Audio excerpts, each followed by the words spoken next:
Hey TechnoStuds, there's a lot of people out there that feel like they do cybersecurity well. There's also a lot of companies that don't think that they're vulnerable. Yet people are being hacked on a daily basis and companies are being hacked. So there's a disconnect there. And one of the problems is that companies don't have a security program. So what is a security program? Well, in this video, let's explore what a security program is and why you need a cybersecurity program at a company.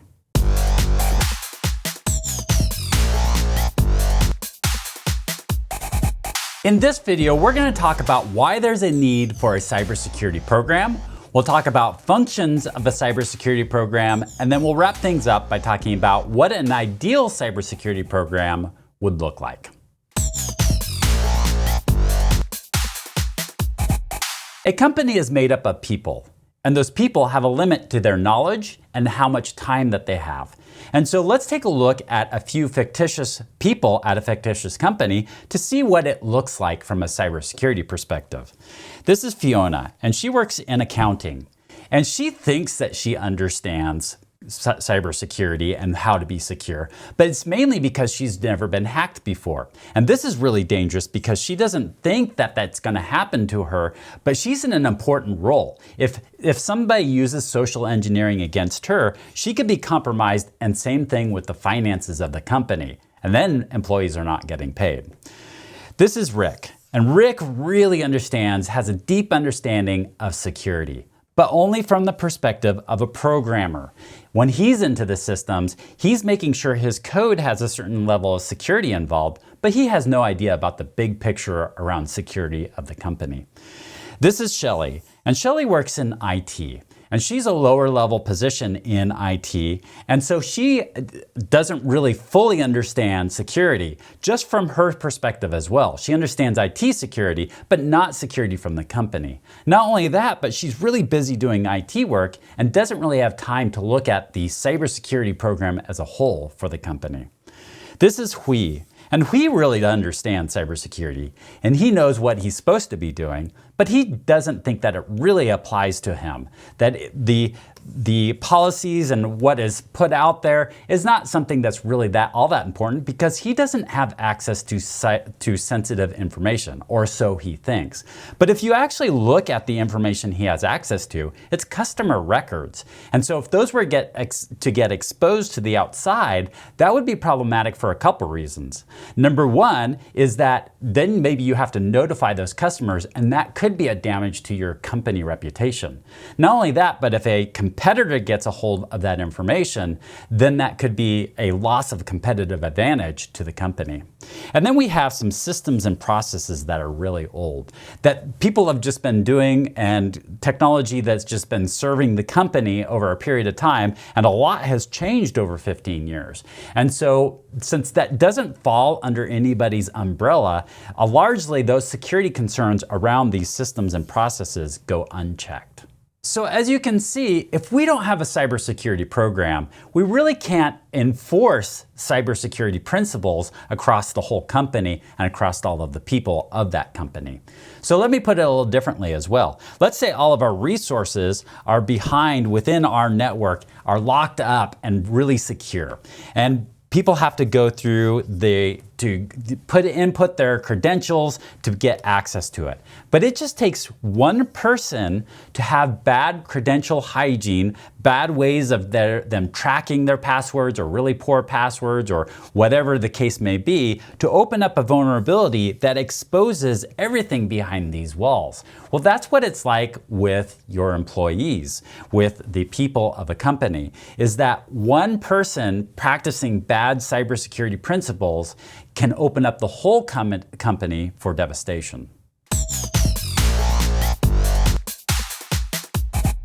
So what is a cybersecurity program, and what functions do a cybersecurity programs have?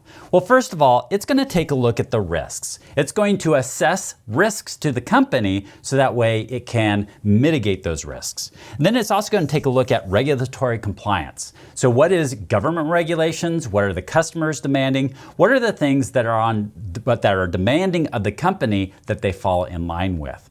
Then what's going to happen is they're going to create policies, procedures, and controls, guidelines. They're going to create things that are going to help mitigate against this risk and enforce these regulatory compliance. Then from there, they're going to have to train their employees on how to follow these policies, procedures, and functions, and make sure that everybody is following that. And so as part of that, to make sure that they're following it, they're going to work on compliance, making sure people are following it, and accountability. There's going to be some sort of repercussions if people are not following that. One thing that a cybersecurity program is not is a project. It is a program. So what is the difference between a project and a program? Well, a project is time-bound. That means it's got a start and it's got a finish to it. And so there's a definitive time when the project is done and you have some sort of final product at that point in time, some sort of deliverable.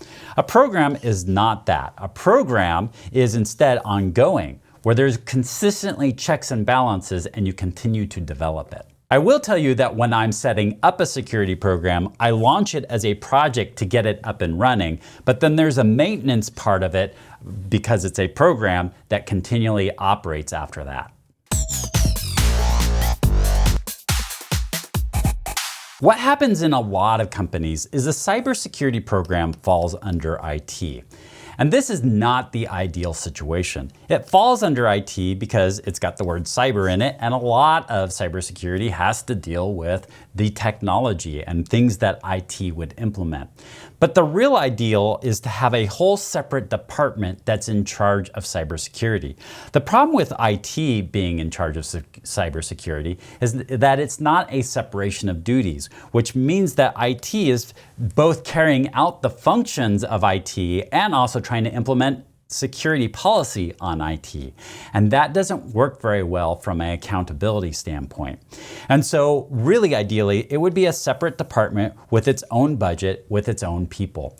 And so that's an ideal cybersecurity program. Of course, that can't always happen because of resource funding and because of the size of the company. So smaller companies, that tends to be the setup, but ideally you'd be working towards a separate department for cybersecurity program. So as you can see, if you don't have a good cybersecurity program, then you probably don't have good cybersecurity, and you're opening up the company or the organization for some risk in the future. And so the functions of a cybersecurity program is really to look at the overall picture and start implementing policies and procedures and ways to mitigate against that risk. And so ideally, that's carried out by a separate department. That's a lot of companies will carry it out through their IT department, but ideally it would be a separate department.